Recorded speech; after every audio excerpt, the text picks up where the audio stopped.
Graph A below shows the net force versus contact time for a hard squash ball that rebounds off a brick wall. Study the graph carefully and then answer the questions that follow. State Newton's second law of motion in words in terms of momentum. 22.3.1 says state Newton's second law in terms of momentum in words. Newton's second law in terms of momentum states that the net force acting on an object, it says that the net force acting on an object, the net force acting on an object is equal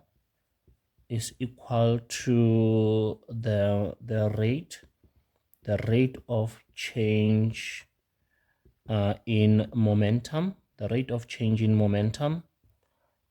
in the direction of the net force there, in the direction of the net force there. Of the net force. This is Newton's second law in terms of momentum. If you got that one, 2 marks there. Right.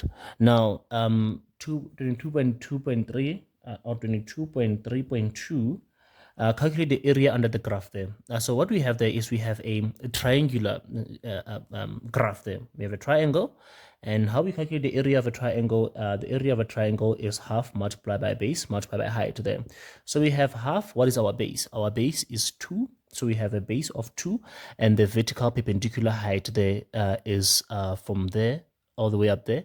That vertical perpendicular height is 200 there. We read it from there, from the force there.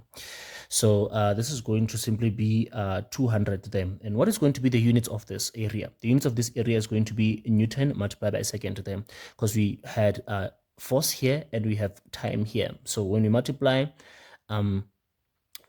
force and time, the units are Newton second, the units of force and time there.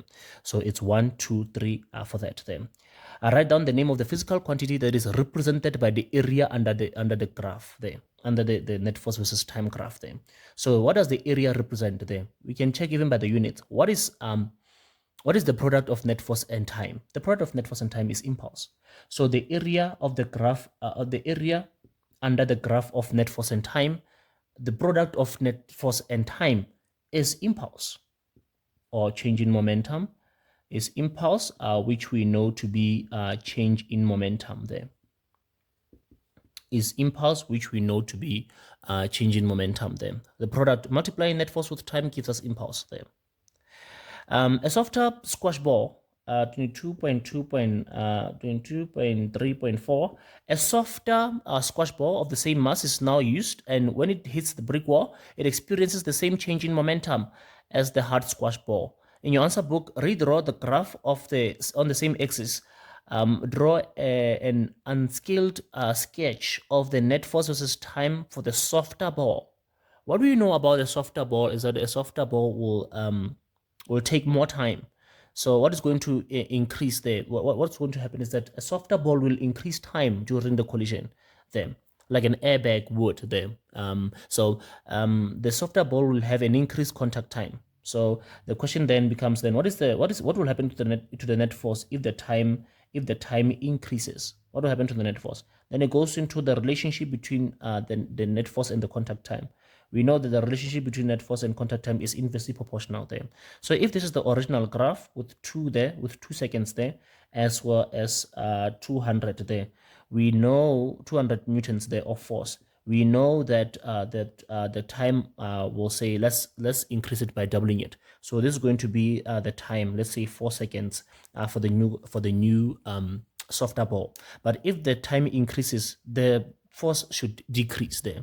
So maybe if we double the time, then we are going to have a half the amount of force there.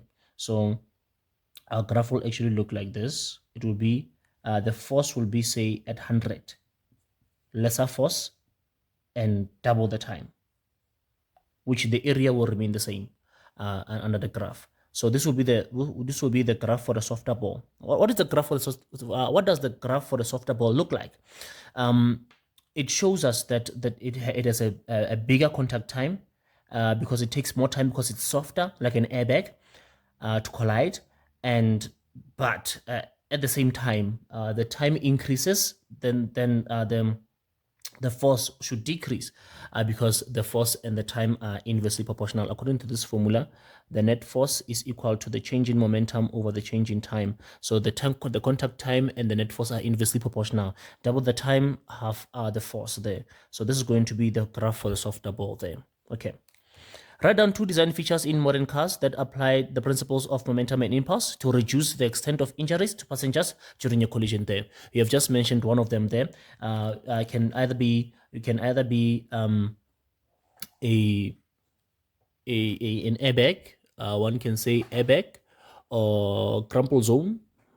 So any two there. 22.3.5. Airbag, seat belt. You can have a seat belt. You can have a crumple zone. Any two there is fine there.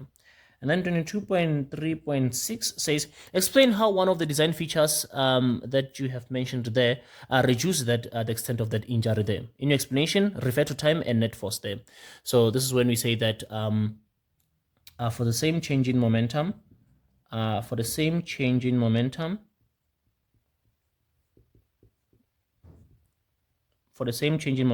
momentum remains the same. And then we should write this formula as well in our explanation. We are using this formula to explain there. The airbag increases the contact time. The airbag increases the contact time there. So the time of collision increases there because of the airbag or seatbelt or crumple zone there or rubber. The airbag increases the contact time and the net force is reduced. The net force is reduced because according to that formula, the net force is reduced because according to this formula, the net force and the contact time are inversely proportional. So if there's 2 over here, you get 2 there, and then the airbag increased contact time, net force is reduced, 2 for that, and 3 marks for, let me say, for the graph, we must have labeled axes there. So you must have F net over here, and then also we must have time over here in seconds as well. F net in newtons, time in seconds there, and then 2 marks for the graph. 2 marks for the graph if it shows an increased time and a decreased force there. All right.